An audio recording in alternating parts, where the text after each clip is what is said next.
All right, so we're ready? Because we're gonna start capturing here. You want to move this over to here? No, because they're too short. The cables are too short. So you actually have to have all three of those cables. Anyway, that's for a later discussion. Yeah. All right, so here we go. Who can tell me real quick? Shh. Over here. I'm your world now. Okay. Who can tell me what infection control is? Raise your hand. No answer is incorrect. So, who can tell me? Yes.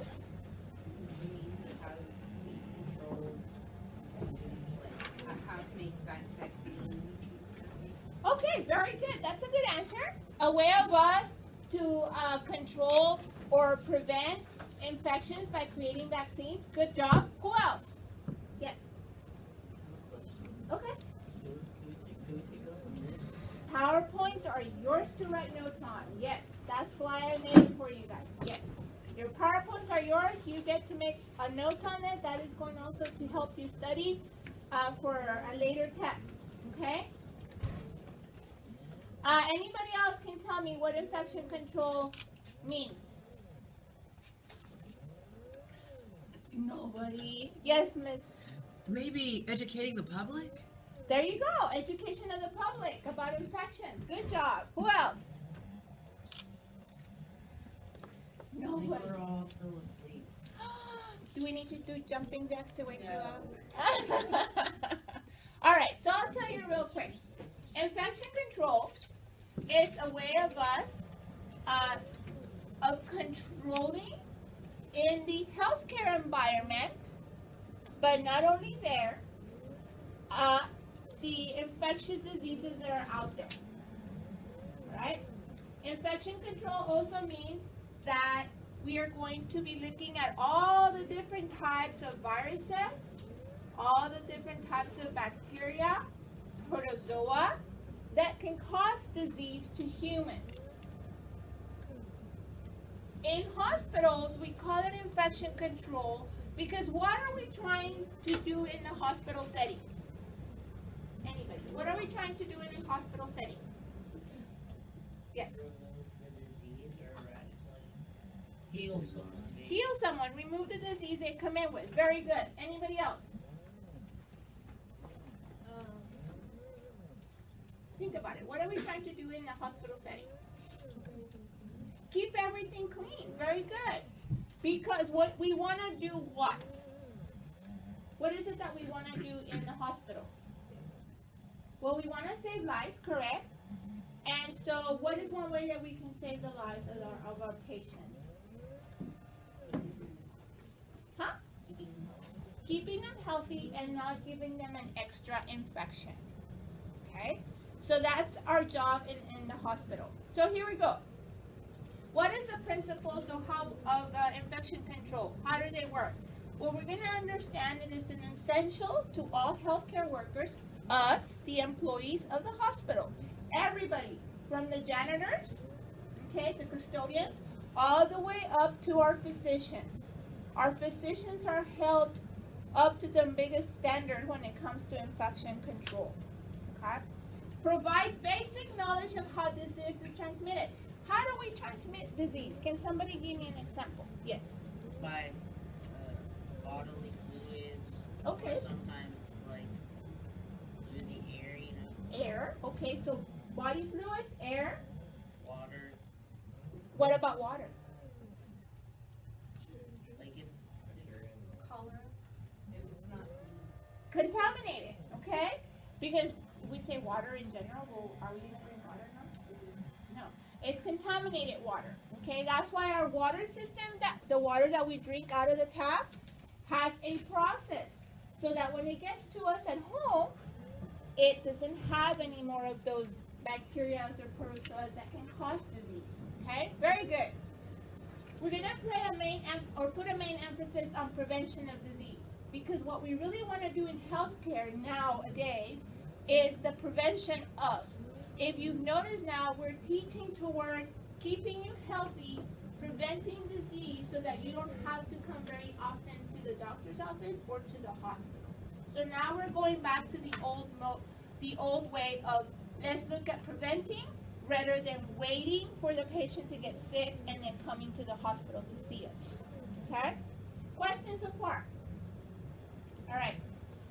So what do we start looking at? Well, we start looking at microbes, okay, or microorganisms. They are the smallest living thing that we have, and they're everywhere.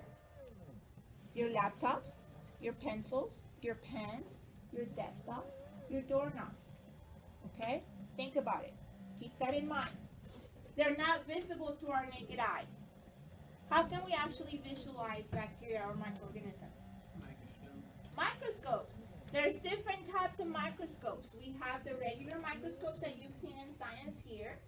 And then we also have microscopes that take us to a higher level of magnification. They're called electron microscopes because they can see the smallest and they can actually show us, for instance, the HIV virus.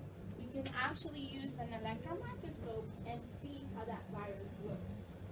Okay? So we use microscopes. We find them everywhere in the environment. We have them in our body. On our skin, we have what we call normal flora. If we have bacteria in our skin, how come we don't get sick? How come we don't get sick if we have bacteria in our skin?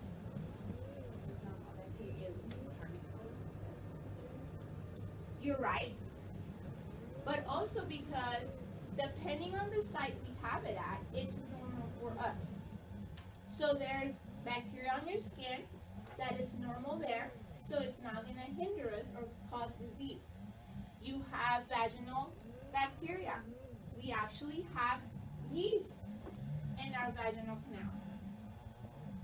Yes, we have yeast along with bacteria. Well, how come I don't have a yeast infection? Because there is a balance. Okay?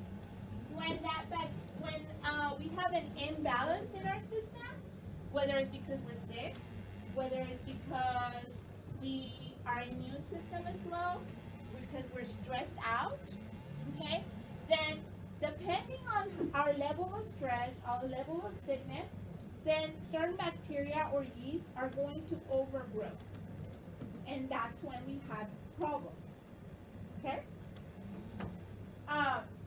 So again, many are part of normal flora of the body, and they're actually beneficial. One that is beneficial to us is in our gut. We have intestinal bacteria that is there to help us do what?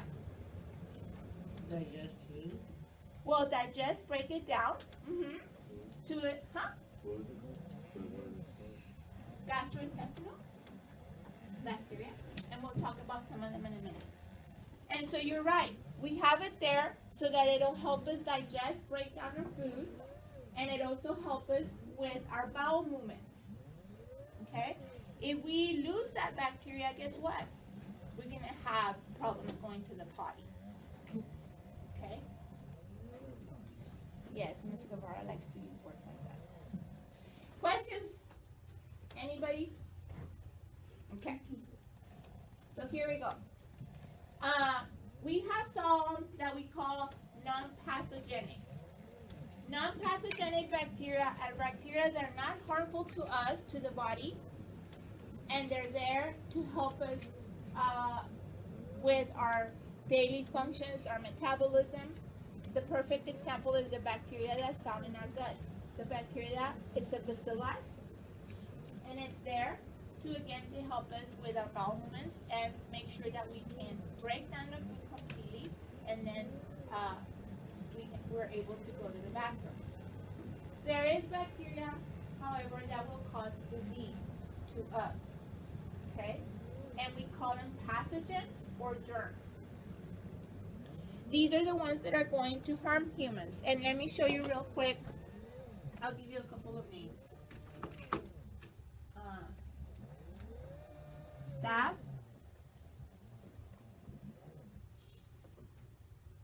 epi is normal, flora. Okay, this is normal.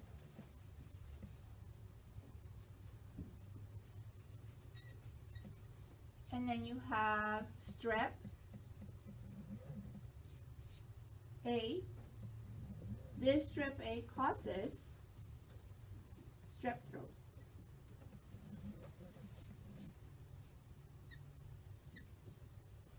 Okay. So this one's on our skin, and it's not harmful for us. But this one, strep A, will cause strep throat, and that's what gives you your throat infections. Okay, that's an example. We can have what we call non-pathogenic, which do not cause disease, become pathogenic. Why do you think that happens? Why do you think a non-pathogenic microorganism can become pathogenic to us? They mutate. Huh? They mutate. Mutate? Or they get another, like a pathogen influence them. It influences them, like corrupts them. Corrupts them. That's good. That's a good choice of words. I never heard it put that way. Very good. You're kind of right, but it's more of, remember we said this is normal. Your staph epi is normal here. Well, what would happen if that went somewhere else? If it happened to enter your body? Then it can make you sick. We have a perfect example. E. coli. Escherichia coli. And I'll just put E. coli. Isn't that like from cows? Don't you get it from cows? Well, you can get it from cows. There is one that you get from cows if the meat is not processed properly and then we don't cook it properly. Then you can get one of the species of E. coli. Okay, and it's H something. I can't remember at the top of my. But that's, remember. No, you were too young. You were too young. Probably not born yet. We had a case years ago, many years ago, where Jack in the Box was not cooking their hamburger meat all the way through, and meat had a E. coli, a form of E. coli that killed several people. Okay, and so that's when they said, well, we need to go back and make sure that we are actually cooking our meat all the way through, because the packing companies where Jack in the Box was buying their meat from was not preventing the contamination of the meat with stuff that was around, and actually it was the fecal material from the cows. Okay, and so yes. So basically, the meat from the cows was mixing with the fecal matter. What do we do in a processing meat factory? We gut the cow, skin it. They grind everything together. Yeah, and so a lot of the meat factories, what happens is that they're bringing in the cows and slaughtering them there, and they weren't being careful when they were slaughtering the cows, and the cows were, they had fecal material on them. I mean, they're animals. They're not going to go, oh, I went potty here, now let me come lay down over here. Okay? They're animals. They're going to lay anywhere they want or anywhere they can find a place to lay. So what was happening is that they were bringing in the cows after they had slaughtered them, and they weren't cleaning up and washing everything correctly. So there was we call it cross-contamination. Okay? So the cows had the bacteria on them, and then we weren't cleaning them, processing them properly. So by the time we were ready to get to the meat, it had already gotten contaminated. Okay, and then it went out. You said water, contamination of water, right? So if we're not careful when we're washing and the water's contaminated, are we really cleaning? No, we're not. We're actually adding bacteria. Okay, so we have to be careful. But E. coli is normally found in our gut. Okay, when E. coli travels to our urinary tract, it causes UTIs.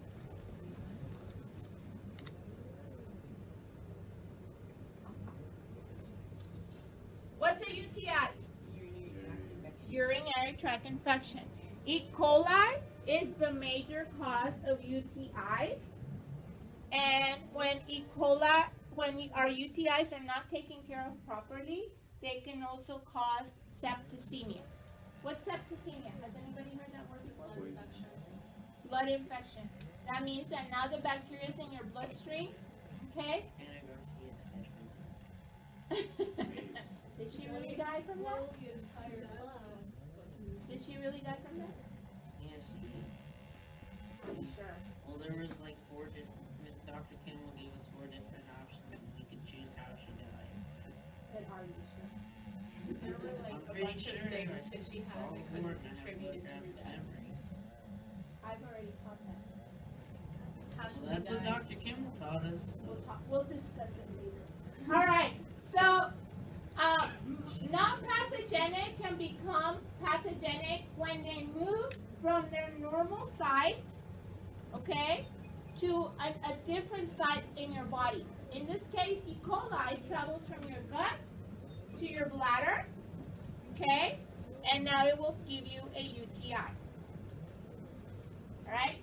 Let's put the phones away unless we're taking notes. Remember the rule. All right. Questions so far? Are we good? Okay. So we classify microbes or microorganisms. We have them divided into 5 different categories. Bacteria, okay, protozoa, fungi, rickettsias, and viruses. Your bacteria, just like anything everywhere, okay? These are small. We find them in our body, normal. We find them in the environment. Protozoa, normally in water, okay? Fungi, they like dark, moist places. You have some mushrooms that grow out in the garden that they tell you don't touch them, eat, well, because they're harmful to you. But then we have the mushrooms that we love to put in our pizzas or our salads, and we can eat, okay? We have rickettsias. Rickettsias can actually be transmitted, and we're going to talk about all of these in depth, okay? Rickettsias are actually transmitted through a vector, okay? A vector is something that is going to carry that particular microorganism and then either can bite you, like a tick, or a mosquito, and transfer the microorganism to your body. What is going on right now out there? The Zika thing. Zika, Oh. very good. West Nile, like all these diseases. Because of mosquitoes. We should eradicate mosquitoes. There, Yeah, but they're annoying.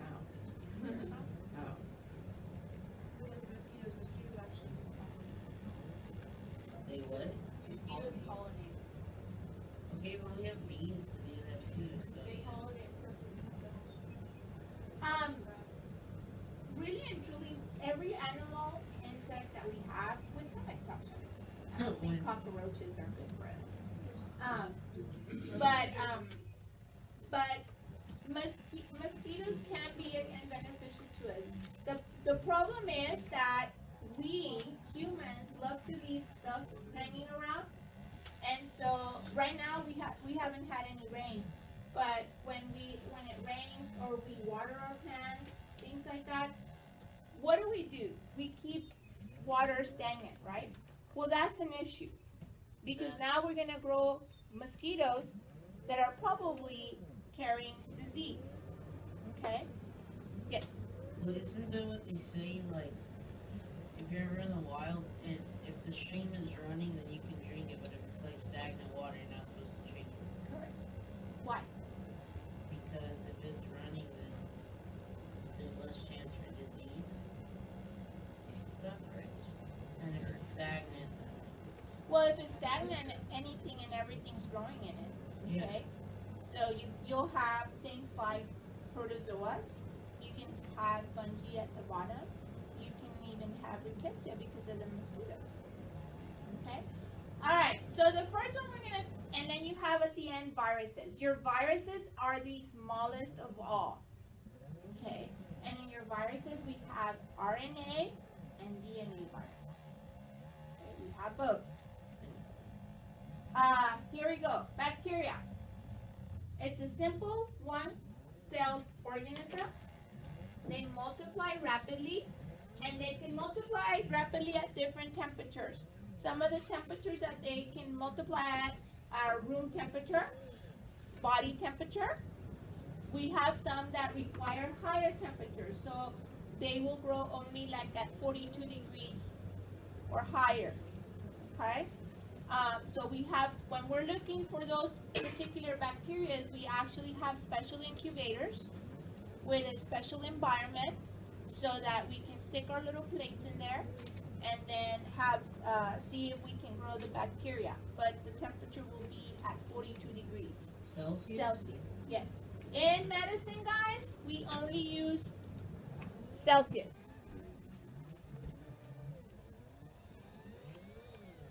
Why is it that America is the only country that uses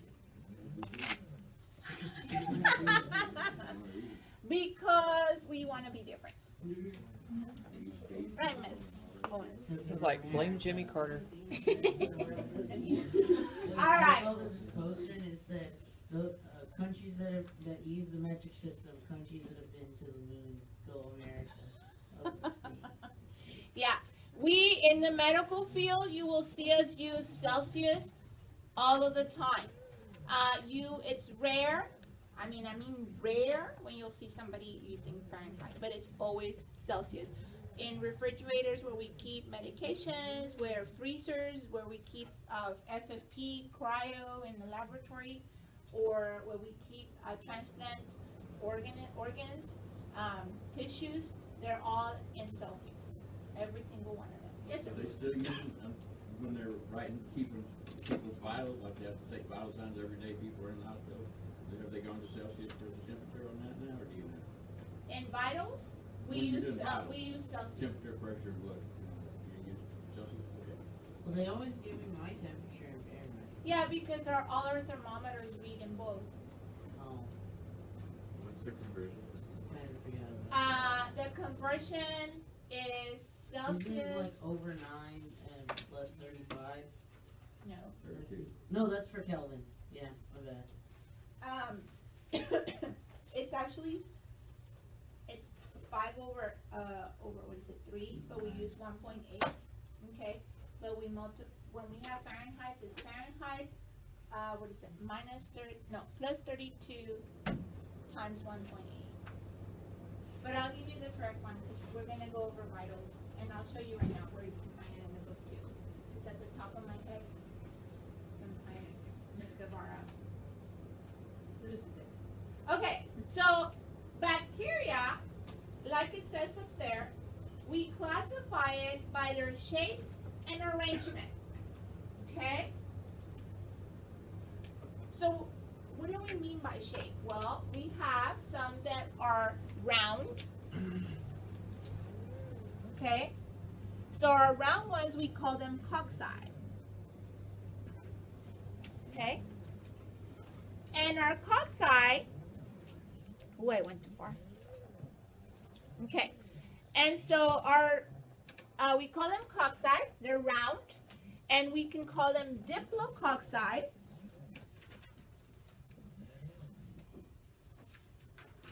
And when we say diplo, it's because they're in pairs. Okay? Your streptococci are in chains. Your staphylococci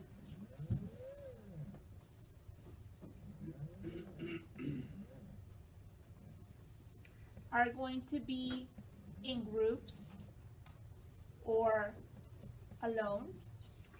Okay? And then I'm going to give you some examples of diseases right now. And if I can, I'll show you pictures right now. In your book, if you go to page... Do we check this book down here? Oh,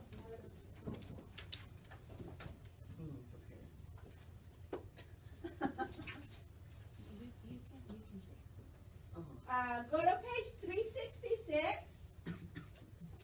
and you'll have right there.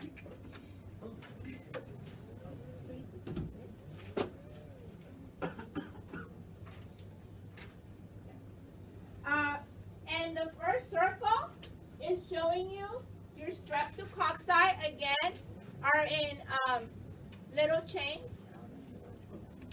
They're in little chains. Your staphylococci will be grouped and sometimes single. Your diplos are in twos. And then they give you one extra one there called a micrococci. Okay? Micrococci because they're little tiny cocci. Okay?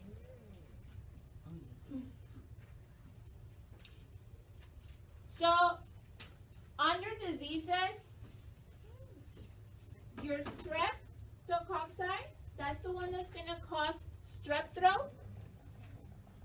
Strep A is a perfect example of it. Your staphylococci, we have Staph aureus.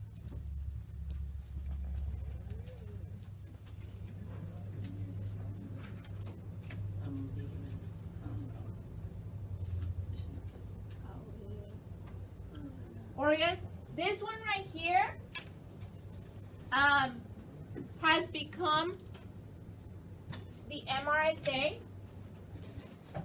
causes skin infections, and your MRSA is methicillin resistant, bless you, Staph aureus. Okay, MRSA is methicillin resistant Staph aureus. This staph, Check that out, please. just put MRSA. We that's how we use it. Yeah. Methicillin is the antibiotic that we used to use on this particular bacteria, but because we overused it and people weren't using the antibiotic properly, the bacteria did what Femi did. It said it mutated, okay, and it became resistant. So that's why we can't use it anymore to kill Staph aureus. Staph aureus will cause boils, skin infections. Remember they had that one that said the skin eating or flesh eating bacteria? That one right there. Staph aureus. Okay? So that's the one that we need to be very careful with. With one of them. Okay? Your diplococci can be pneumonia.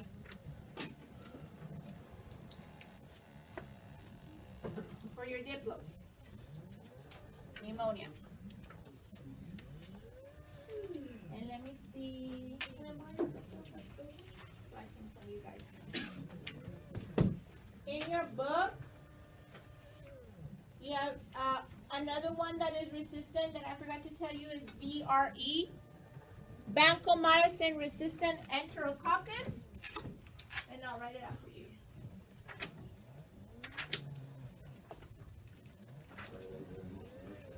VRE.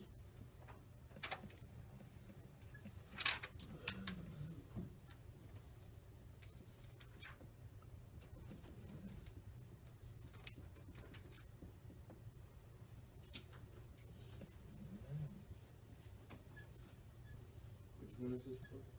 VRE. Vancomycin resistant enterococcus is it's another one of our it falls under your diplos. Okay. Again, just like with the MRSA, with the MRSA, VRE, we gave a lot of the vancomycin. Over medicated patients with it. Other patients didn't take it like they were supposed to. So therefore, the bacteria started mutating and it became resistant to vancomycin. We used to give it a lot on newborns because they were being born with enterococcus infections. and this is where we started over medicating with the vancomycin. Okay. Questions so far? We have, again guys, right now we're looking at a lot of microbes becoming resistant. So what we're calling them multi-drug resistant bacteria or superbugs. Okay. Another one that they give you an example of on your book on page 367 is called MRAB, which is your multi-drug resistant Acinetobacter baumannii. Okay, so that's how we call it multi-drug, because it has become resistant to more than one or two medications out there. Who can give me a reason as to why this has happened? Why has this happened? Why are bacteria modifying themselves so much? Because they're mutating. Why? Because, like, some people, they might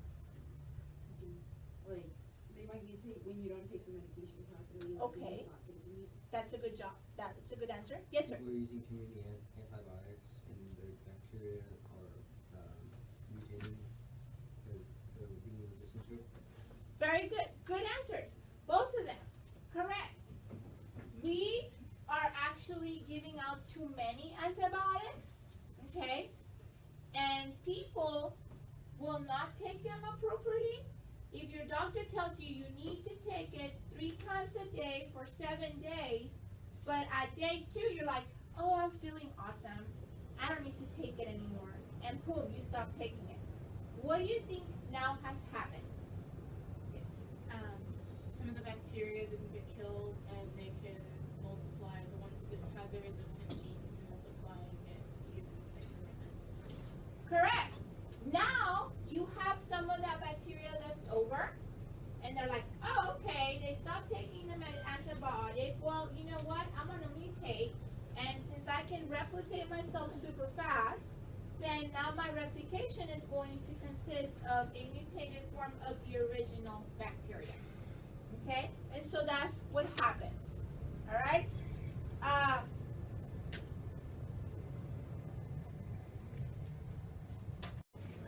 All right, so we've discussed bacteria. We've our cocci first. We've talked about your Diplo, your Strepto, your Staph. I've given you examples of diseases, okay?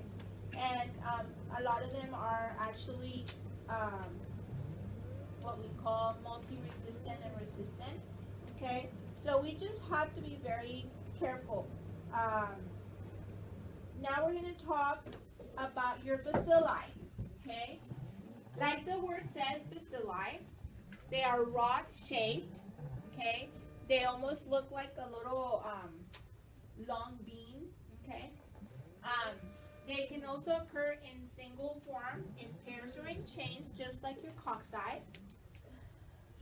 Some may have flagella, others don't. And of course the flagella used for mobility. They do form spores. Okay, and so what happens when these little ones form spores, they are actually harder to get rid of, and because the spores contain toxins, they can actually kill humans faster than a regular cocci. Okay? Some examples of your bacilli are, tuberculosis is one, which is Mycobacterium tuberculosis or M. tuberculosis. Your Mycobacterium tuberculosis causes what we call cavitations in your lungs, okay? And that is where the bacteria grows. A cavitation is a little hole, and so they encapsulate themselves in there, and they can go dormant, guys. Somebody can have it, and that bacteria goes dormant for a while until the immune system, for some reason, drops, or the person gets sick with something else and the mycobacterium resurfaces again. Some signs and symptoms of mycobacterium tuberculosis. Coughing up blood, fever, weight loss, okay? Tuberculosis, guys, is actually still very much out there. We have not been able to eradicate it. It's very difficult, to get rid of it. It is an airborne disease. And tuberculosis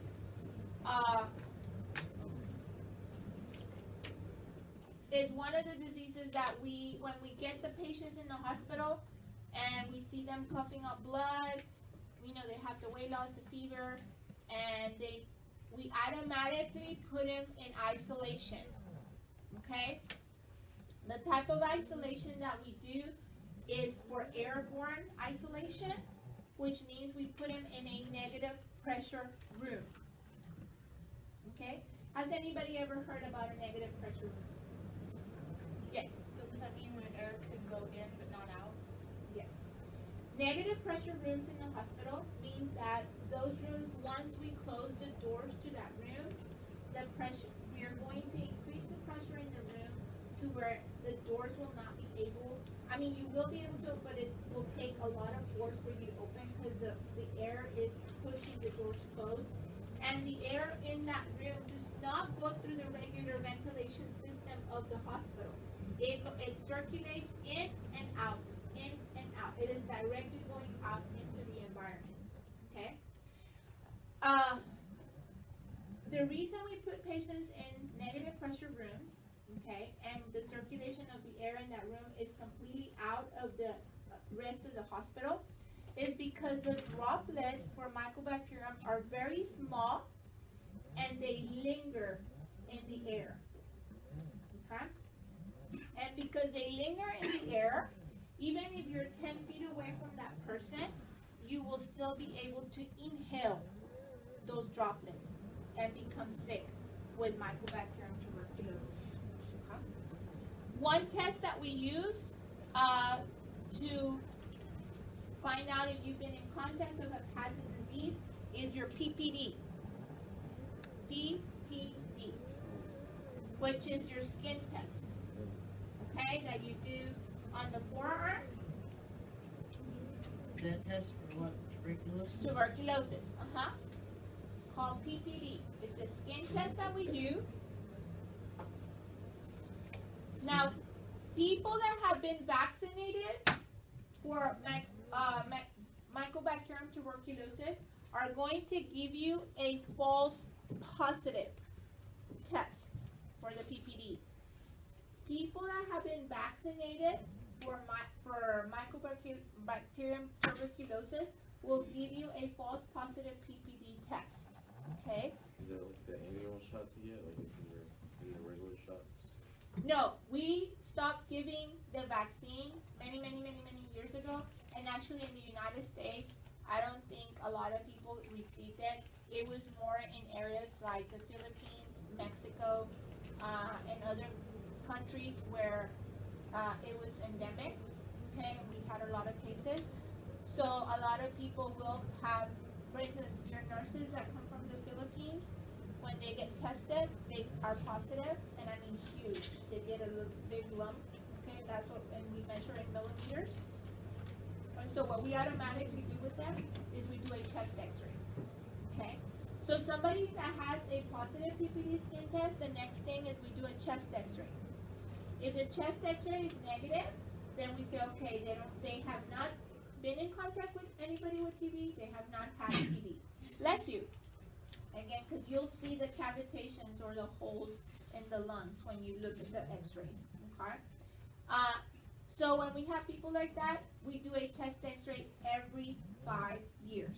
So we do one, we wait 5 years, we do another one. Okay.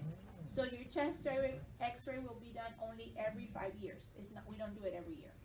Okay. Questions on my tuberculosis? The other one is the tetanus, okay? Tetanus will give you lockjaw, and it affects your legs as well, and we have people that can die of it. Tetanus, we have what we call the tetanus shot that we give you. Let's say you got cut or you had stepped on a nail, okay? Or you cut yourself with a piece of metal that was rusted. We immediately have to give you a tetanus shot, okay? Because that's how we prevent you from getting the bacteria and getting tetanitis, okay?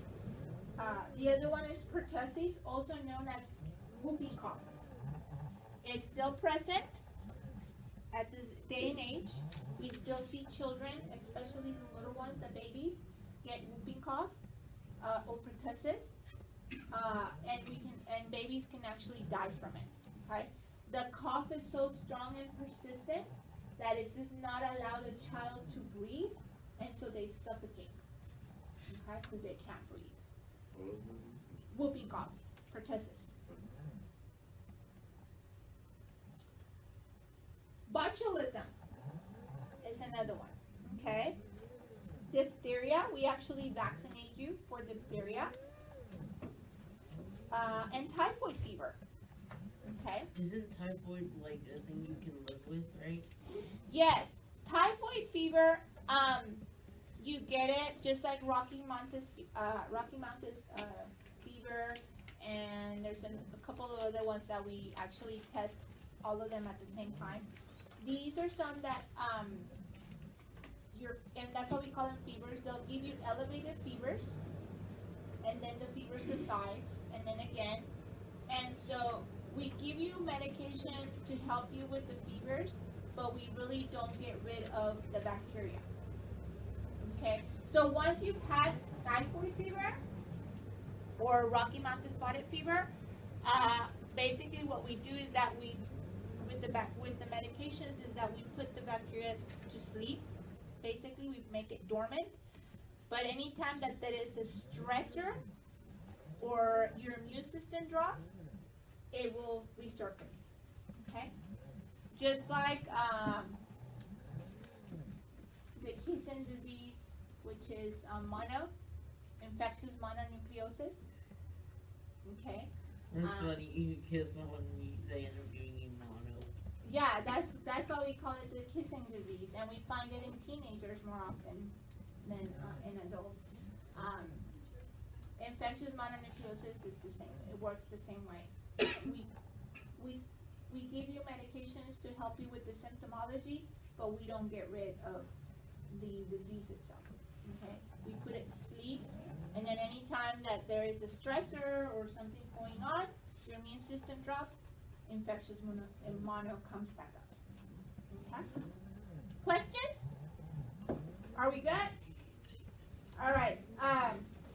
The next one we're going to talk about is your spirillas. We call them spirillas because they're corkscrew. They look a corkscrew. Remember? Have you seen the corkscrew openers for the wine bottles? That's exactly what they look like. Okay, the little things like that. The most common disease or bacteria is your Vibrio. It's a comma-shaped bacteria, and it literally looks like a comma. That's why we call it comma-shaped. Vibrio cholera is the disease we hear more common of, or we speak more of. And this particular little bacteria, we find it in shellfish, especially oysters. One of my favorite. Oysters. That's why we have to be very careful with oysters, and that's why they always tell you when you're eating raw fish or raw oysters or something, that you have to be very careful because that bacteria can kill you right there. Okay? It gives you what we call rice water stool, and we call it rice water stool because you'll constantly be going to the bathroom. Eventually, it'll be watery, and all you see, I don't know, I love rice, but they look whatever comes out at the end starts looking like little pieces of rice. Little pebbles. Yeah. And if we can't treat you right away, or you don't get treated right away, you can actually die from it. Okay? Because you dehydrate from all the loss of water and Isn't electrolytes. that what diarrhea does to you? Yeah, but in this case, the Vibro is more extensive than your just a regular diarrhea. And so it comes with a fever, it comes with major abdominal cramping, and then the diarrhea. I mean, the diarrhea for this is constant. I mean, food poisoning is caused by your cocci, your staph. For instance, that's why they tell you not to leave salads that have mayonnaise out. You need to refrigerate them immediately. Mayo, because if you leave the salads like macaroni salad or chicken salad or tuna salad with the mayo out for long periods of time, the bacteria starts multiplying really fast, and it'll give you a bad case of food poisoning. Yeah. But that one's staph. The other disease that we have in here is syphilis. That's And- an STD. That's an STD. Syphilis is a corkscrew spirochete. Okay. It is sexually transmitted. Okay. Isn't it also like, we learned about this in health class last year?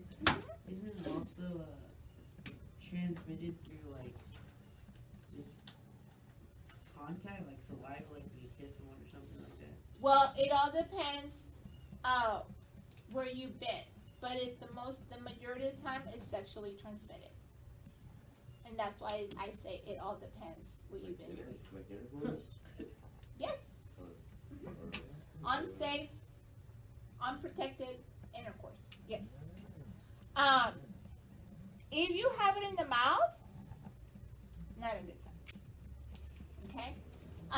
Females can go not knowing they have it. In males, it's very painful. They get blister-like fistulas on the penis and on the head of the penis that will rupture and have pus. Okay? Yes. So you have to be very careful, and that's why I say if you have it in the mouth, you are doing something. Okay? Because normally it's just, that's why we say it's sexually transmitted. Okay? So you have to be very careful. I'm sorry, I should be laughing at that. You were doing something. Yeah. You are doing something that you weren't supposed to be doing. Yes, ma'am. Where do STDs like originate from? Like how did they Yeah, like originate? how did if they're spreads like transmitted sexually for the most part, how did they end up spreading and Okay, that's a very good question. Your STDs, guys, again, there's different ways in which you can actually transmit an STD. The majority of the time when we hear of an STD, it's because we say it's a sexually transmitted disease. So you have the anal route, you have the mouth route, and you have the regular sexual intercourse route. Okay? The reason that years before we didn't call them sexually transmitted diseases is because we didn't really think that that's the way they were being transmitted. But if you think about it, if you are not solely the one for that individual, then that means that that individual might have already been with 3, 4, 5 others, and you do not know what type of sexual intercourse they were having. And what I mean by what type is, was it a safe intercourse where they were wearing a condom? Okay? Females can't wear one. Do they have a little diaphragm? A diaphragm is not going to help you with an STD. A diaphragm is going to help. 98% or 80% of the time, a diaphragm will help you prevent pregnancy. Okay? Because if you don't put it in right, then one of those wigglies will go up there. Okay? They'll find their way up there. Okay? I call them wigglies. So, your diaphragm is not going to help you with an STD. Okay? A condom is only as good As a person. as the person puts it on, and if it's a brand new condom. Do people actually Not that reuse I'm saying that we're using. Remember, they have an expiration date on it. So if that expiration date is expired, what are condoms made out of? latex Latex, or rubber? okay? Or, well, latex is rubber, okay? So if that expiration date is expired, that means that that latex condom has been in there for more than what it should have been. So it might not be safe anymore. You might put it on right, but it might have a tiny little hole that is not visible to the eye. And that's all your little wigglies need. To get out. Okay? Yeah. Now, remember, semen, just like vaginal discharge, is a body fluid. If that condom is broken, you're gonna have semen sip through that hole, and if that person that you're with has syphilis or herpes or HIV or chlamydia or gonorrhea, guess what? You're screwed. This is why I tell you, But can't they be genetically passed down too? Like, Well, wait. Is it, STDs, are they how do required by someone has law to to have tell one you? from- No. Like, the no. question I is, think so. No. is it genetic? No, it's not genetic. It's from person to person direct contact. It's illegal. Like, Okay? but like, where is it like from? Like, where is it? Well, like, what if you have sex with If you someone? know, you kill them. I mean, If being HIV, charged. Yeah, like if I'm on. HIV is different. Okay, HIV is totally different because HIV is found. Yeah, HIV is found in the blood. That because remember, HIV is what? It's RNA in nature. It requires a host to replicate. If it doesn't have a host, let's say you have a drop of blood here and a drop of blood here. This drop of blood has HIV. This one has hepatitis. The blood drop that has HIV, as soon as it starts drying out, that HIV virus dies. Hepatitis virus will not die. Hepatitis can live on a counter, on a dried up blood sample, on a counter, for up to 72 hours. 72 hours. Yes, sir. HIV dies right away. Because HIV requires DNA, our DNA to replicate. When it doesn't have our DNA to replicate, it will die. Okay? HIV is one of the only ones that we can say it can crosses the placenta barrier, mother-child barrier, and so it'll be transmitted because it's in the blood. I mean, you're going. I mean, there's only one way out. So I mean, they got it. Yeah, but HIV is in the blood.